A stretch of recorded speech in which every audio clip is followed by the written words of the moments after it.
Hey guys, how's it going? I'm gonna tilt you so you're not staring at my empty, messy closet filled with lots of fabric and vinyl, all kinds of goodies. I hope everybody had a great Thanksgiving. Ours was lovely, but the rest of the week has been terrible just in terms of work, not personal life. That's always great, but like work stuff, I haven't been able to get stuff done. Things have not been going right. So today I'm going to take a little bit of a different turn and do something that I don't normally do, which is patches. A friend of mine, well, so first of all, this is one of the things that went wrong. I sold a whole bunch of these ornaments and they're cute. They're sublimated and it's got like all the crazy stuff that happened in 2020. And then on the back, it's got names. But my sublimation printer was giving me a whole bunch of trouble. Actually, I should take that back. It was not my sublimation printer.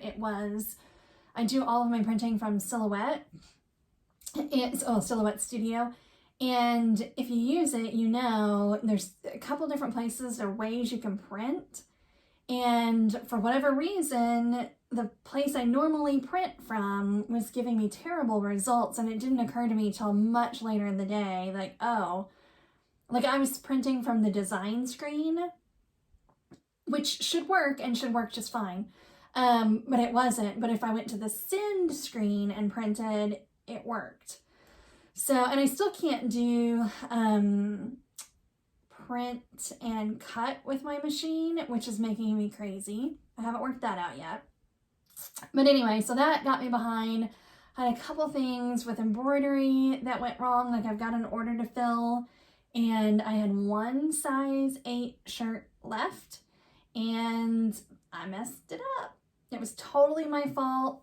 I didn't put the right stabilizer on it because it has a lot of small lettering and small like swirly things. Well, I say that it didn't have the right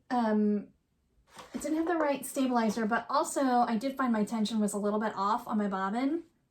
If you've never done this on your machine, you can run, this is your tension tester. And when you look at the back, it's supposed to have, let's see, this is the one I did first. And you can see too much white, which means that I needed to tighten up my bobbin a little bit. So that's what this one is down here. I tightened it up and got better tension. Because of my small lettering, the bobbin was showing through. So I got that all fixed up, I cleaned this, did all that. Because I have a couple, I have a group of friends here in town that order from me. And they all live in the same neighborhood, so they kind of like to pick up together. Well, I keep adding on, which is great, but I can't seem to finish the order and get it out the door for them. And I don't think they're in some huge hurry, but 2 of the girls are about to have a birthday. And so I want to get their birthday stuff done. But I had to order, so that's the whole thing. So I had to order shirts. ARB still has not shipped. They seem to be running behind quite consistently lately. And so I ordered from AJ Blanks, which I should have just done in the first place, because she ships really fast. If you haven't been to her site, it's ajblanks.com, and she has a popular YouTube channel, Angela Jasmina, but her blanks are great. So here was the other story. So I also got an Etsy order, and of course, I was so excited because I don't get a whole lot of Etsy orders, frankly, and I was really excited, and then I realized it was for a gown, a baby gown, a navy blue baby gown, and I didn't have any. So again, my initial thought was to order, so AJ Blanks does not have navy blue gowns. ARB does, and so does Love That Cotton. Yeah.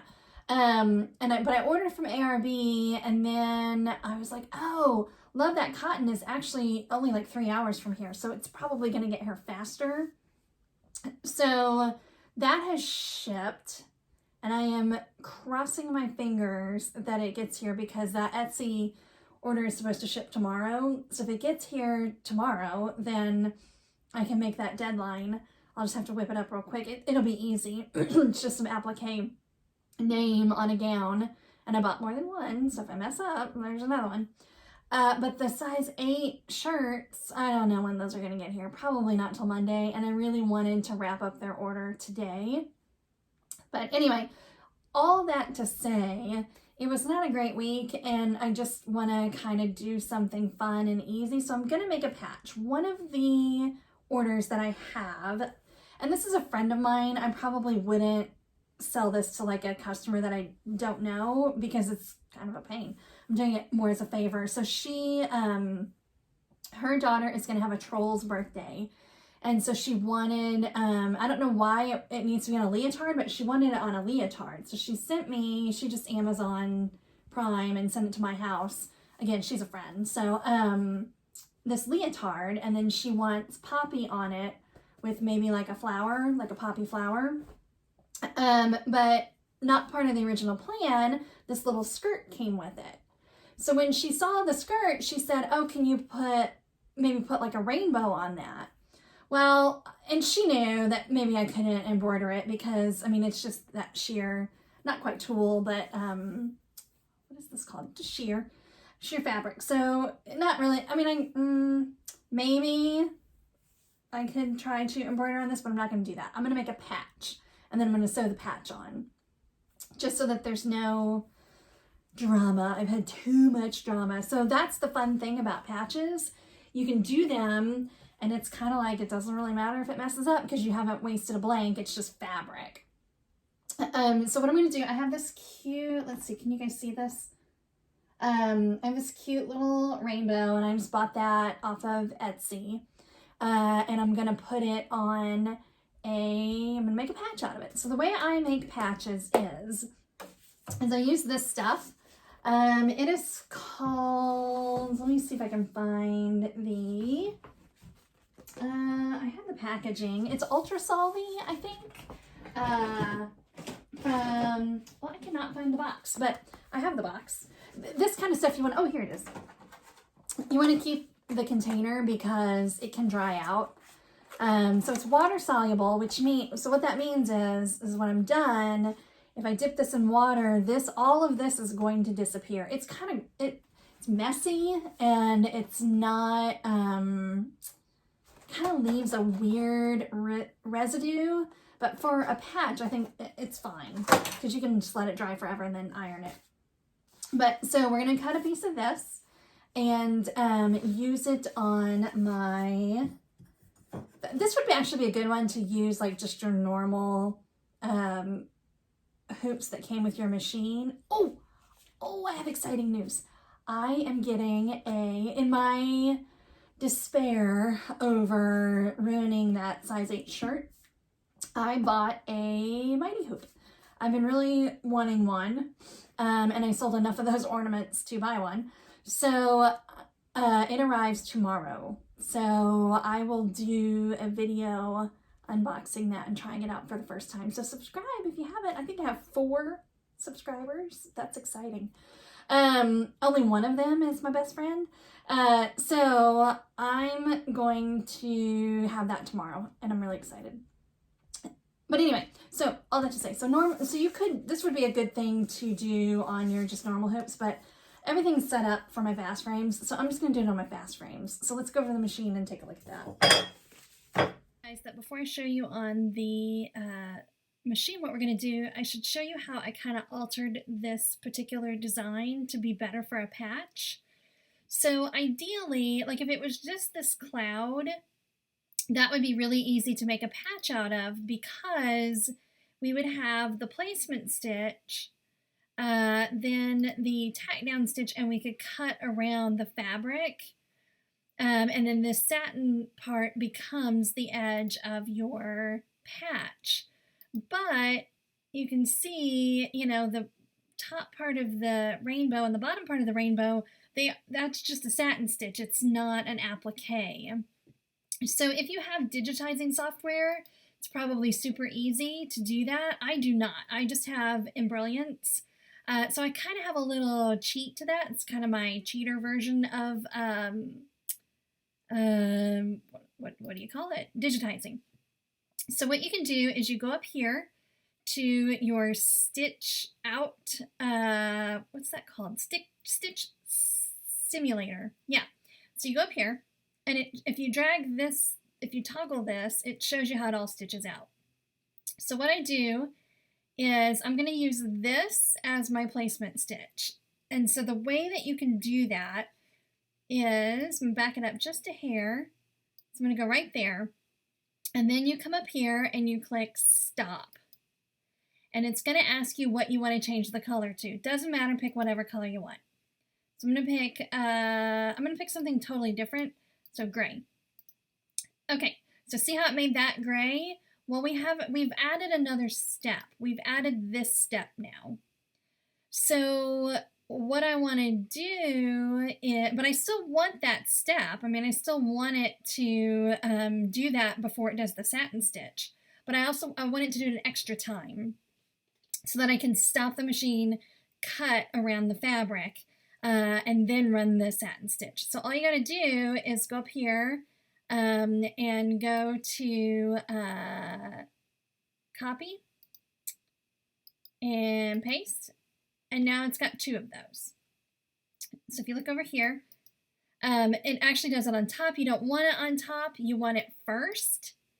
But we also need to do it here too. So let's do that first, and then we'll rearrange everything. So again, that's in our purple. So we can go all the way to purple. And we just want that first placement stitch. So we click stop. We'll do cornflower blue. So change the color of that, but again, we now have, oh, what happened?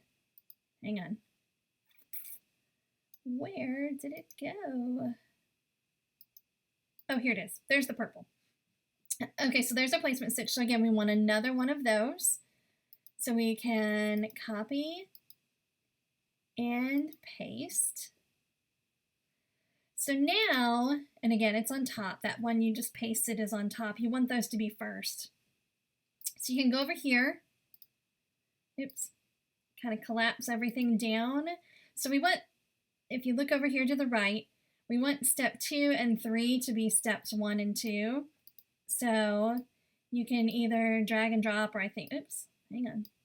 I thought I could sequence them that way. Let's just go up here. We'll go to edit, sequence objects, and we'll make that first. And then we can do the same. I honestly don't care which order they stitch in, as long as they are the first 2 steps. Okay, so now you can see that that's going to stitch first, that's going to stitch second. We can stop the machine, cut around the fabric, and then do all the satin stitch. Again, we don't have to do it with the clouds because the clouds have those steps in there. And the only thing I might do here is I might take these and make them just a little bit smaller so we have more leeway to cut our fabric. So make these, you know, again, those are kind of our fake placement stitches that we made. And we're just going to make them a little bit smaller so they're not so close to the edge of the satin stitch. It doesn't matter if it, you know, bleeds into the yellow there because it's going to be covered up. So make that a little bit smaller than where the satin stitch is, probably not that small. And so that gives us our placement stitches. The only other thing you may want to do, it's not, well, it is kind of important. So that now made, okay, so that's no longer our placement stitch. That's now part of the satin stitch. So you want to go ahead and make those both the same color so that your machine, you know, so that, because again, you want that to be the same color as this gray or whatever, so it all stitches out as one. And so you go over here to color, and if you change that to gray, like the other one is, there it is. So now that'll actually, even though over here in Embrilliance, 3:1 and 3:2 are separate. It'll actually stitch out as one, which is what you want. So then you'll do the same with this purple and cornflower blue. You'll change that to cornflower blue, and then it'll stitch out as one thing rather than stopping in between. So I hope that makes sense. I know it's a little confusing, and if you don't have Embrilliance, then hopefully you have another sort of digitizing software or some other way. You can also honestly just on your machine stop it kind of at the right time to make those placement stitches. But again, all I really wanted to do here was make a placement stitch so that I can cut it, and we'll go over to the machine and look at that. So as you can see, I just this water soluble is not sticky, so I just use binder clips to clip it on. Again, if you were using your normal frame, you would just hoop it like normal. And then I'm going to use, I've got this heavy felt stabilizer. It's just Pellon, I don't know how you say that, but just a thick, you could use, I don't know, I mean, you could use all kinds of stuff really. Denim or really thick canvas. This is just something I had on hand that I thought would be really good. So, like I said, I'll stitch out those 2 placement stitches first, and then we'll cut around this. All right, so we got those 2 placement stitches down, and I actually have changed my mind. I'm not gonna cut it just yet. I'm gonna go ahead and do all of the other satin stitches and then save those 2 for last. Just so that, because sometimes when you're working on the edge of this water-soluble stabilizer, it can start to break away. So let's do the middle first. So to do that, I just go over here and advance forward, which I've already done actually. So I've advanced forward so we can close that, lock it, and go.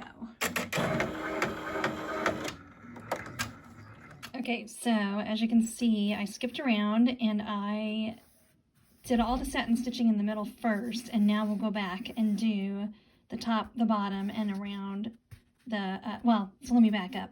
I did the satin stitches, then I cut around it, that thicker material.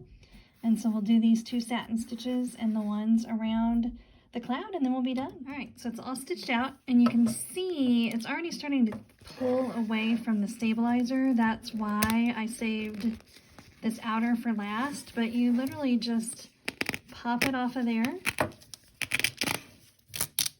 and then you soak it in water. I should have probably cut that jump stitch, but you soak it in water, and that will take the remainder of it off. And you do want to go ahead and do that because, especially if it's going to go on something that's going to be washed, because then when the person goes to wash it, it's again, it gets kind of goopy and weird. So we'll just soak it for 10 minutes.